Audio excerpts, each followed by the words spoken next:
Hello, my beautiful buds. Welcome back to my channel, Sprouts with Joy. My name is Joy, and if you like to talk about plants, you're in the right place. I acquired a lot of plants this month of October, which hasn't happened very much recently. I feel like in the last several months to a year, I've bought some plants, but I have not acquired a lot. But for some reason, this month in particular, there were a lot of plants that came into my possession. Some of them I bought and some of them were gifted to me, which was super generous. And I've shown some of these plants to you, like I did a shop on Etsy with me haul that I did a whole video on, which I'll link in the cards. I think there was one other plant that I also showed you. The Tasmanian tree fern. But there were a number of other plants that I actually have not shown you guys yet, so I wanted to make a collective plant haul for this month of October, just kind of showing you the plants in my collection that I just got and you haven't seen yet. Hence the whole title, the whole thing, the theme of this video. Why did I do that? All right, I guess I'll go in chronological order. So the first plant. This is a Scindapsus. I believe it was sold to me as a platinum, but this is also known as like a Scindapsus silver hero, I believe. Actually, I don't know if it's a pictus. I'm assuming it's a pictus, but look at that. The leaves are basically just completely silver, which is really fun. It's like the counterpart to the Jade Scindapsus, which I also have in my collection, which is the same thing, but it's just plain green. And if you're familiar with the Scindapsus genus, typically, I mean, not always, but at least with like most of the pictus varieties, like the Exotica and the Argyrius, they'll have a green leaf and then some splashing, like different splashy silver variegation to them. But there are different varieties of the Scindapsus pictus, and a lot of them, like the Silvery Ann, for example, is like another variety, another cultivar, and it's dependent on the behavior of the splashy variegation. Like for the Silvery Ann, it's primarily focused towards the tips of the leaves, if that makes any sense. But yeah, with this platinum one, which I believe is also technically Scindapsus pictus, correct me if I'm wrong, or maybe my editing self will do her research. But yeah, this one is just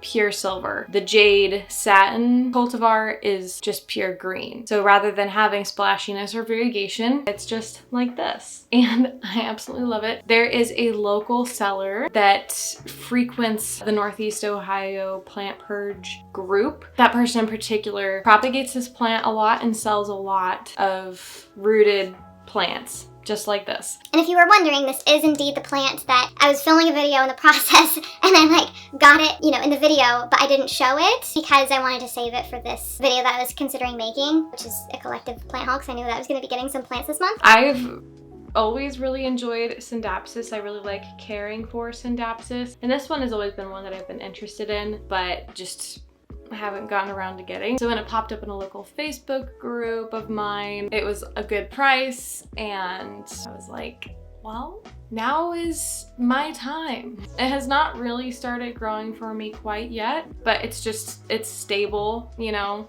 I mean, it's clearly 2 mid-cuts, it looks like, that were rooted and potted up here. So I'm kind of still waiting for those growth points to activate, but I trust that they eventually will. The next 2 plants that I got were actually gifts from a plant friend of mine. I've actually done a plant trade with her in the past, and she contacted me and was like, so would you be interested in taking my anthurium villenaorum? And I was like, yes.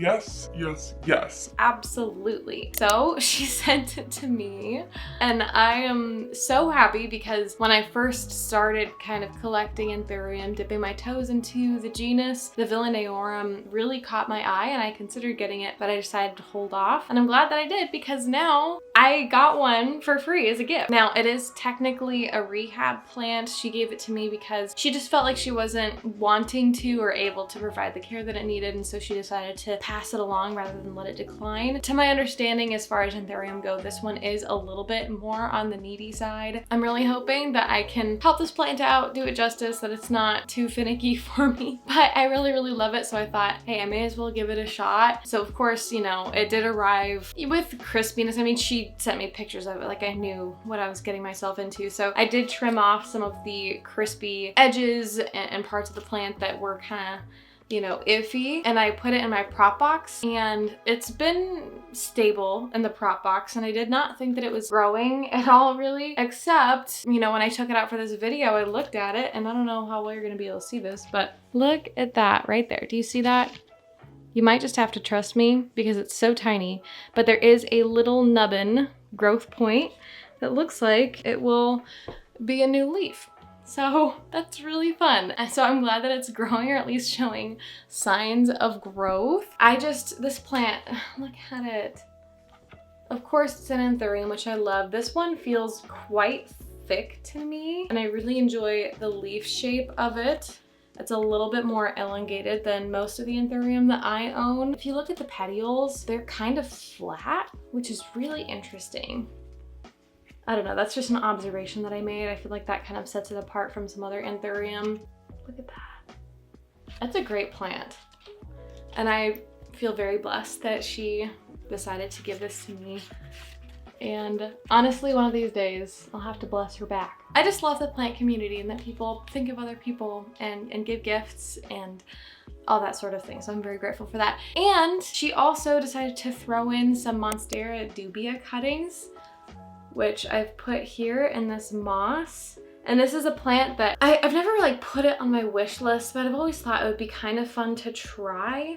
And it's already started putting off some new growth right here and just climbing up the side. And if you don't know, Monstera dubia is a shingling plant. It actually kind of looks more like Scindapsus in my opinion than it looks like an actual Monstera, but it is a Monstera. It does eventually fenestrate when it matures, which is, whew, it is really cool. I don't know that I would ever be capable of getting this thing to full maturity just based on my environment and the care I'm able to provide, the room that I even have, but at least getting it a little bit bigger than this I think would be really, really fun. Maybe getting it to like the size of my hand or something like that. And it has like these silvery markings on it too. I don't know how well you're able to see that. It has silvery markings to it, which I really, really love. I think it's just super fun. So I don't know, I'm not sure. I pulled that away, it was so zoomed in on my face. Anyways, I don't know, I'm not sure if I would want to put this up a plank or up a moss pole. I might need to do a little bit more research before I fully commit one way or another. I think it is a really cool plant. Technically, I have shingling plants in my collection, in which shingling is a growth habit, by the way, which the leaves lay flat against whatever surface it's climbing. And technically, I mean, I have Scindapsus, which if they were to climb and have really, really high humidity conditions, ideal conditions, they would shingle if they were to climb something. But like, I don't have any plants that are actively climbing and shingling, so this would be definitely a very unique, different plant in my collection, and I'm therefore pretty excited to try growing it, just because, I don't know, one of the joys of being a plant parent, I think, is trying new things and getting very different kinds of plants. So I'm excited. Okay, the next plant that I ordered, okay.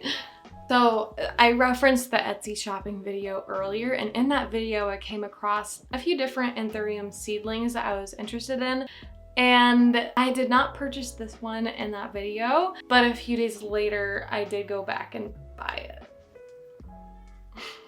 And that is, I mean, it's a tiny seedling. It's in this tiny little cup or set of cups, so let me peel it back.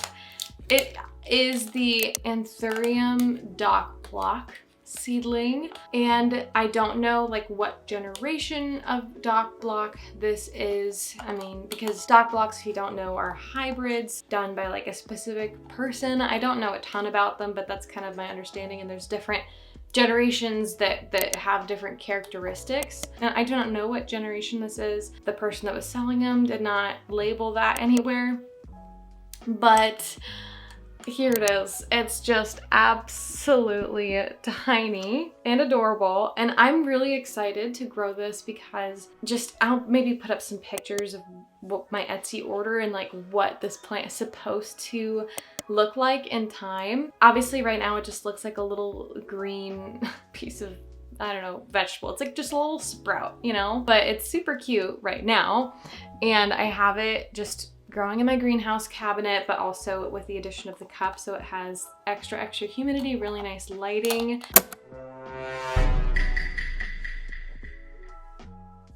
There is one other anthurium that I have grown from seedling, and I mean, it's still pretty small right now, and that is my anthurium Doriaki crystallinum crossed with a luxurians. That's that hybrid. And that one has grown really, really well. And I have heard from various friends and various YouTube videos that sometimes it is actually much better to grow an anthurium from seedling because you're able to acclimate it and grow it in your conditions. Whereas if you were to import an anthurium or get, you know, a really big, beautiful anthurium that has grown in like greenhouse conditions and is not as accustomed to either ambient humidity or even like your cabinet humidity. Like if maybe it's hovering around 70% humidity, which is often the case with my greenhouse cabinet. I don't know where it came from. It might be more like 90% humidity all the time. So if it's a seedling, it can grow accustomed to your watering habits, your humidity, all those factors, your lighting. Now, obviously all those things have to be within reason.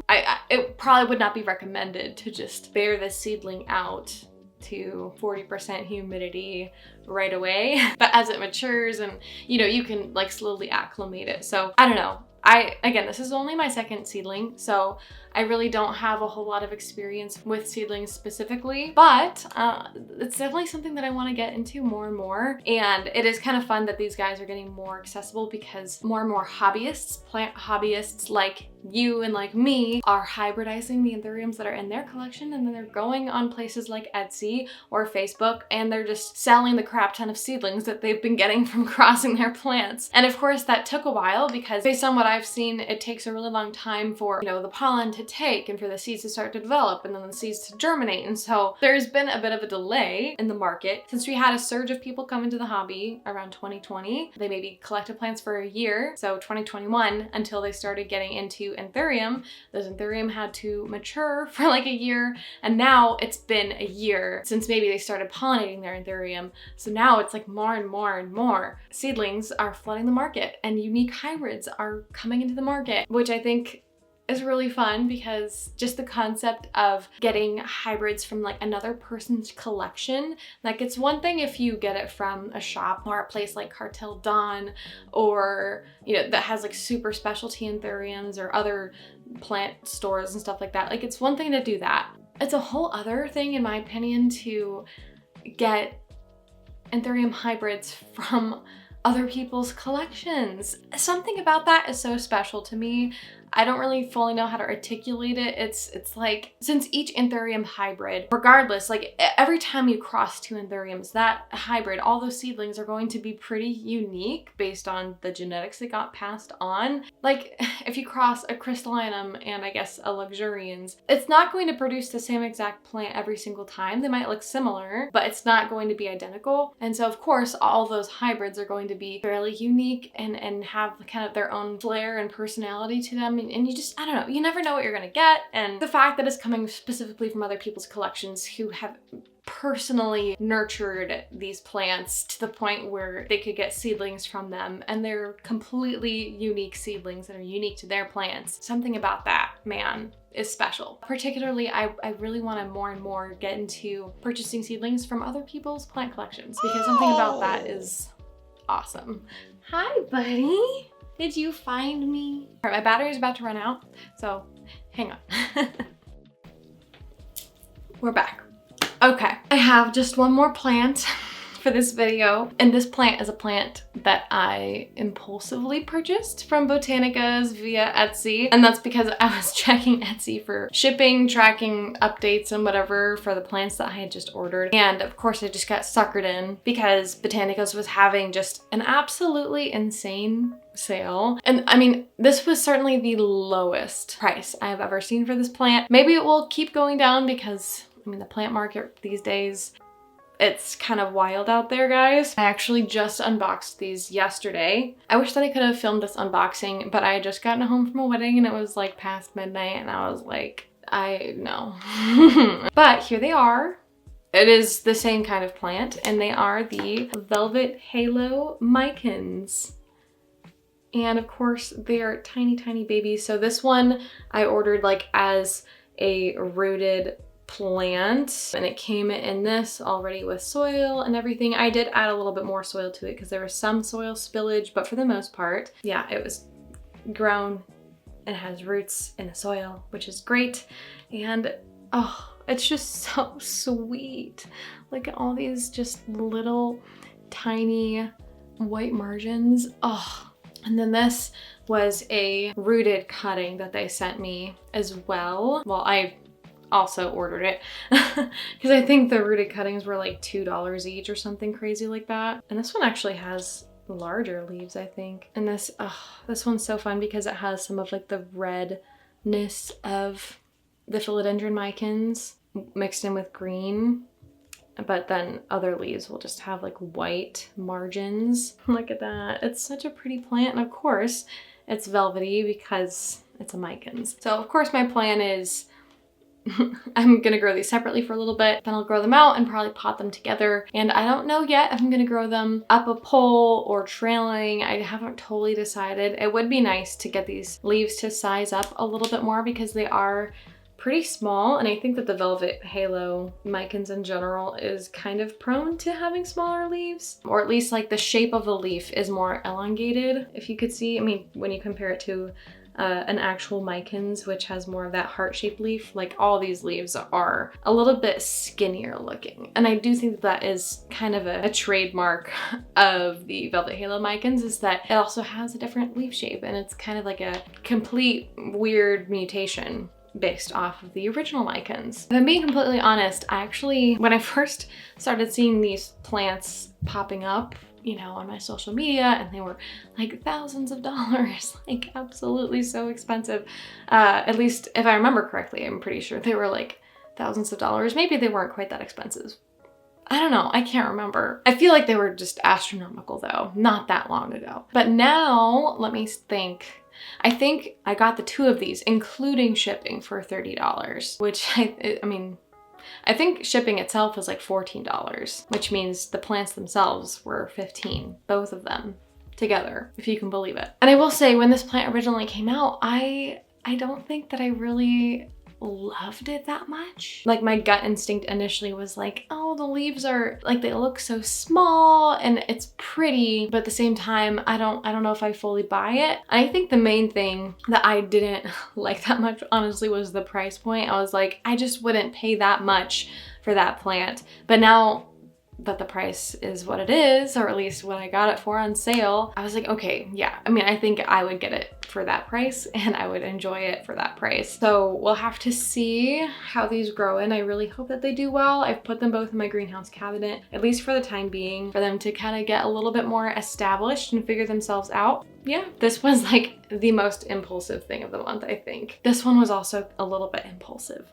It's dang Etsy, you guys. All in all, I've really been enjoying the process of curating my collection and identifying the plants that I would like to add to my collection in order to round it out, fill in specific places in my home, that sort of thing. And I think that's a journey that all of us kind of seem to be on right now, or at least a fair chunk of us. So let me know if that's where you're at too. I think some of my goals moving forward, I mean, there are a number of plants that of course I would just love to add to my collection. But as I'm doing that, I really want to be intentional. I feel like I've said this a lot, but now more than ever at this point, I think I want to be really intentional about. I also want to get good planters. I want to have good systems for where plants are going, if that makes sense. I want to create more planty spaces in my house, get new shelving. Like I have a lot of like fun plans that maybe over the next year I'll kind of start to implement. But for now, I just have these plants and I'm enjoying watching them grow. And I hope that you guys are just kind of along for the ride. Anyways, I feel like I'm getting a little bit loopy. So I think I'm gonna end it there. I've been rambling long enough. I really hope that you enjoyed this video, and if you did, please feel free to leave a like, comment, subscribe. All those things are super helpful for my channel. And yeah, I hope that you have a wonderful and blessed day. Bye-bye!